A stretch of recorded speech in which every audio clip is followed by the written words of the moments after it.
밖에서 본 한국입니다. 국제문제평론가 인문결연구소의 임상훈 소장, 어서 오세요. 네, 안녕하십니까. 오늘 어떤 소식부터 볼까요? 네, 삼성전자의 이재용 부회장의 석방 소식에 많은 외신들의 반응이 쏟아졌습니다. 네. 일단 영미권 언론들의 보도가 주로 많았고요.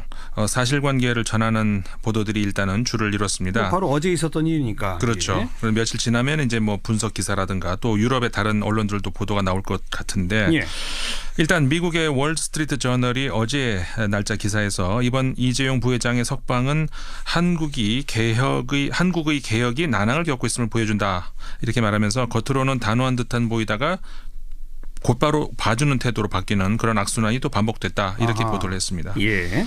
워싱턴 포스트는 이번 집행유예 판결에 대해서 한국이 2년 동안의 큰 변화에도 불구하고 정경유착은 근본적으로 바뀌지 않았음을 보여주는 징조로 보는 시각이 지배적이다. 이렇게 보도를 했고요. 네. 영국의 파이낸셜 타임스는 한국 내부의 반응을 전하고 있는데요. 이번 판결은 한국 정부의 대기업 개혁에 반하는 것이라는 비판이 있다. 사법부가 과거로 회귀하고 있다는 비판이 있다. 이런 반응들을 전했습니다. 예. 그리고 영국의 BBC는 이번 판결을 삼성의 후손 이재용을 위한 행운의 극적 전환이다. 이렇게 표현을 하면서 네. 그 앞서 재판 결과와 관련해서 여러 가지 시나리오가 있었지만 이재용 부회장이 교도소 밖으로 걸어 나오는 것이야말로 가장 가능성이 낮았던 것이었다. 이렇게 말하는 것이 공정할 것이다. 이렇게 얘기를 했습니다. 굉장히 의외의 판결이었다 이런 말이네요. 그렇죠. 예. 그리고 일본의 아사히 신문 역시 관련 사실을 전하면서 이번 판결에 대해서 한국의 한 검찰 출신의 변호사와 인터뷰를 했는데요. 이렇게 말을 했습니다. 삼성의 영향력이 작용을 했다. 이렇게 하면서 대법원에서도 거의 같은 판결이 될 것이다. 이렇게 또 예상을 하는 그런 걸 전하기도 했습니다. 바로 어제 있었던 일이라 주로 사실관계 보도입니다만 일단 논조에 있어서는 좀 비판적이고 부정적인 논조가 많군요. 그렇죠. 네. 또 어떤 소식 살펴볼까요? 제가 하나 인용해 드리겠습니다. 누구나 희망을 할 수 있고 누구나 희망에 동의하고 나눌 수는 있지만 지금은 희망을 접고 논리를 따라야 할 순간이다. 이게 그 빅터 차 교수가 조지타운대 교수가 지난달 31일 워싱턴 포스트지에 실은 기고문의 일부분입니다. 그 주한 미국 대사 철회된 그 네. 빅터 차 교수. 그렇습니다. 예.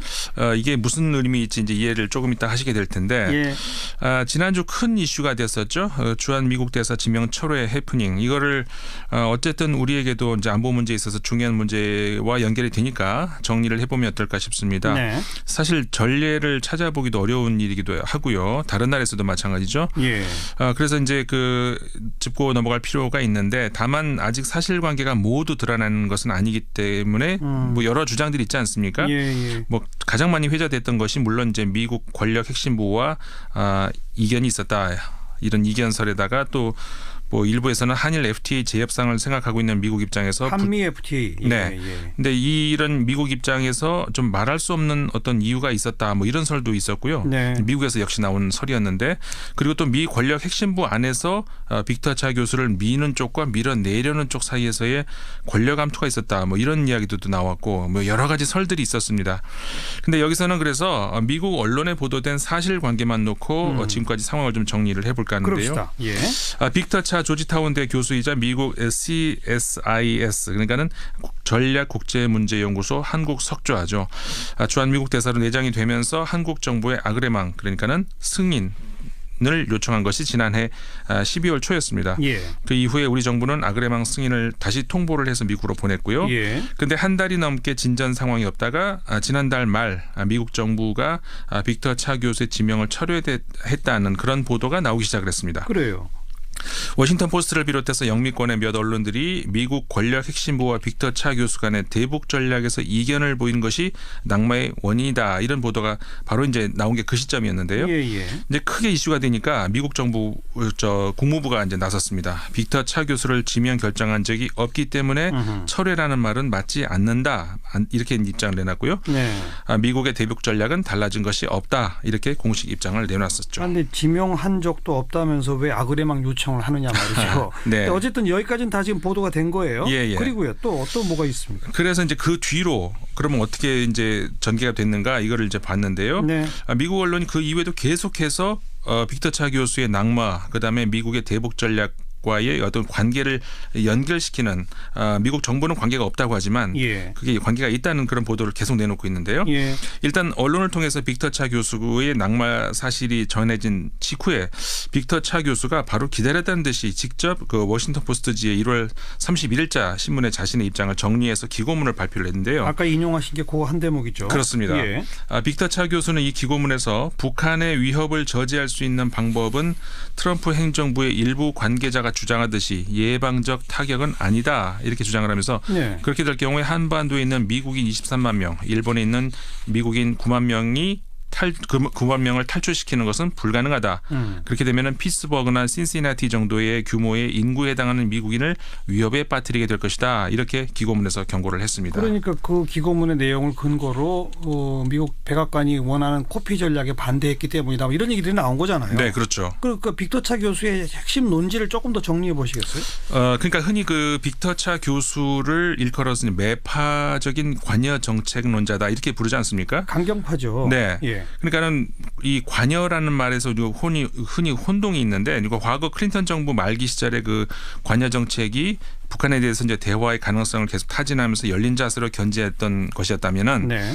이제 이 뭐 공화당식이라고 할까요? 매파의 이 관여 정책은 북한에 대해서 군사적인 우위 입장에서 오판을 하지 못하도록 압박을 가한다 뭐 이런 건데 예.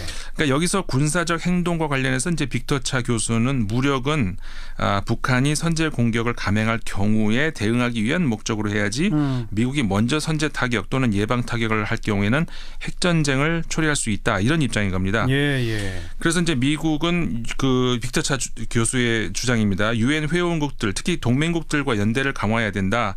그 연대 차원의 군사 옵션을 준비해야 된다. 이런 것이 이제 그 현재의 미국 핵심부와 이제 차이점이라고 할 수가 있는데 예. 저는 그 여기서요. 그 빅터 차 교수가 과거에 비해서 조금 노선이 수정된 것이 아닌가 이런 생각을 하게 됐거든요. 왜 그렇죠? 그러니까는 차 교수의 그 기고문을 꼼꼼하게 읽어보면은 아마도 과거에 그러니까 재래식 무기 당시 북한과 핵무기 사용을 이 가능해진 그 북한 사이에서의 어떤 그 차이점, 그러니까 대응이 같을 수는 없다. 그렇죠. 이런 생각을 그렇죠. 한 것이 아닌가. 그러면서 약간 수정이 된 것이 아닌가. 예. 이런 생각을 해야 되는데 앞에서 그 기고문 한 그 부분을 인용을 해드렸습니다마는 빅터 차 교수는 군사적 타격은 북한 정권에 충격을 줘서 지난 수년간 아무 행동을 하지 않았던 미국의 진정한 힘을 깨닫게 하고 북한을 비핵화 협상 테이블로 불러낼 것이라는 희망적인 시각이 있다. 예. 말이 굉장히 멋있지 않습니까? 예. 그러니까 차 교수 본인도 여기에 공감을 한다는 겁니다. 그러니까 선제적 군사 타격이 효과가 있다면 나도 동의할 수 있다. 네. 그런데 그 효과가 지금 의심스럽다 이런 말이에요? 그렇죠. 그러니까는 거기서 바로 이어지는 말이 아까 전해드린 그 인용문이었는데요. 그러니까 누구나 희망은 할 수 있고 누구나 희망에 동의할 수 있고 나눌 수는 있지만 지금은 희망을 접고 논리를 따라야 할 순간이다. 그런 선제 타격 주장은 희망일 뿐이다. 그렇죠. 지금 그 희망은 나도 동의하지만 그렇죠. 그거 안 되니까 이제는 논리를 따라라. 그러니까 아까 말씀드린 알겠습니다. 것처럼 예. 미국의 진정한 힘을 깨닫고 말은 멋있지 않습니까? 나도 그러고 싶다. 하지만 지금은 그렇게 할 때가 아니라는 건데 그러니까 예. 말하자면 미국 안보 분야의 핵심 분야에 있는 사람들이 이 차가운 논리적인 사고를 하는 대신에 기분 좋은 희망에 젖어서 정책을 추진하고 있다. 이런 예. 비판이라는 것이죠. 예, 예. 그래서 그 빅터 차 교수는 이 기고문에서 미국 일각에서는 여기보다 저기서 그러니까는 미국보다는 저 한반도에서 사람들이 죽는 게 낫기 때문에 선제 타격 또는 예비 타격식의 어떤 리스크는 감수할 수도 있다. 이런 입장이라고 지적을 하고 있거든요. 예.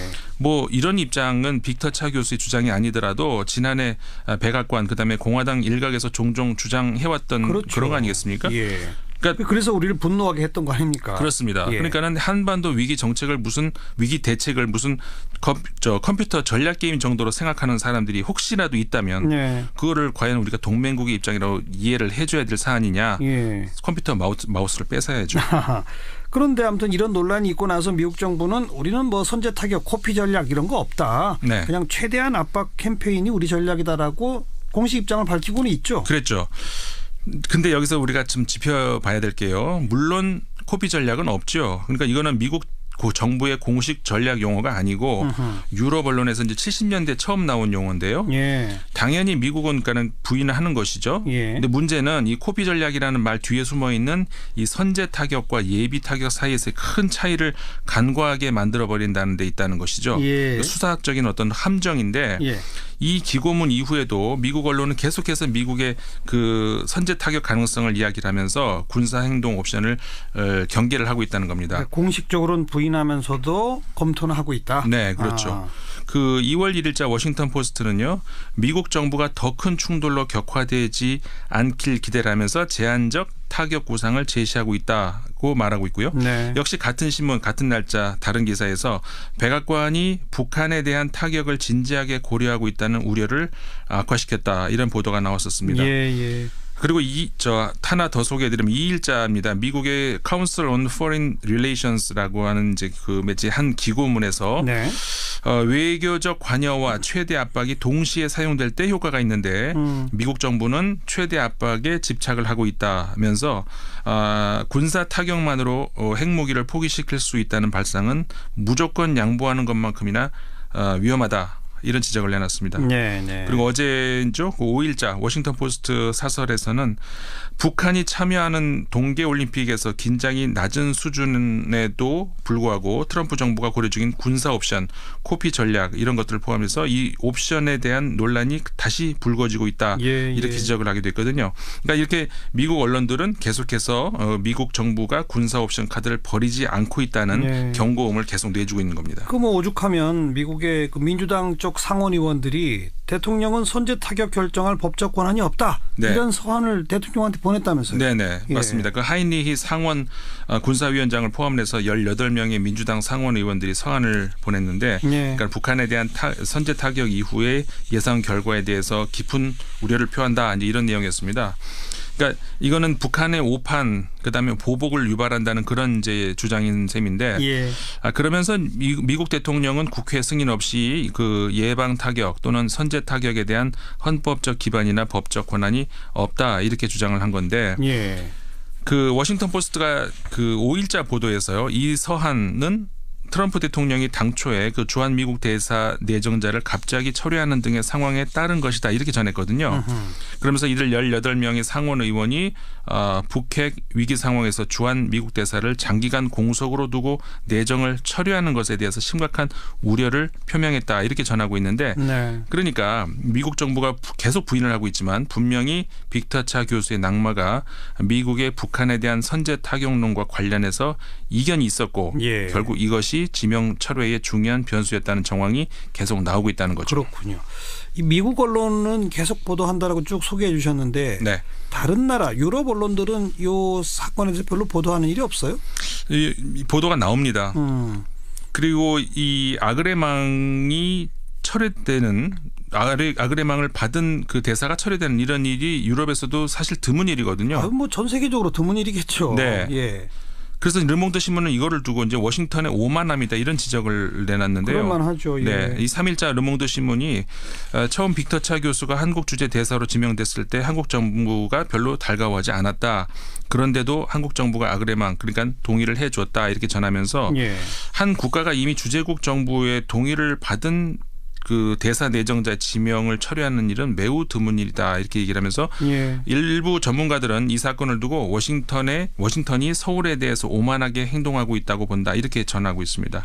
그 특히 그 우리 한국하고 미국 사이에는 통상 그다음에 주한미군 분담군 같은 여러 분야에서 지금 그 이견이 나오고 있지 않습니까? 그렇죠. 그런 상황에서 이번 대사 내정자 지명 철회 이게 더 한국을 불쾌하게 만들었다. 이렇게 이제 르몽드 신문이 전하는데 그러면서 이 빅터 차 교수가 그 과거에 조지 W 부시 대통령 당시에 백악관 참모 아니었습니까? 그렇죠. 그 강경파 국가안보회의의 최측근 조언자였다 이렇게 얘기를 하면서 그럼에도 현재의 미국 안보 핵심부의 대북 전략에는 반대하고 있다 이렇게 전했는데 그러면서 선제 공격만이 북한을 억제할 수 있다고 생각한다면은 북한이 그 선제 공격에 반격하지 않을 것이라고는 그런 근거는 뭔가 이렇게 이제 그 빅터 차 교수가 말을 했던 것을 인용을 하면서 빅터 차 교수는 미국 정부가 북한 문제에 확고한 비전이 있는지에 대해서 회의적으로 생각한다. 이렇게 르몽드 신문이 전했습니다. 네.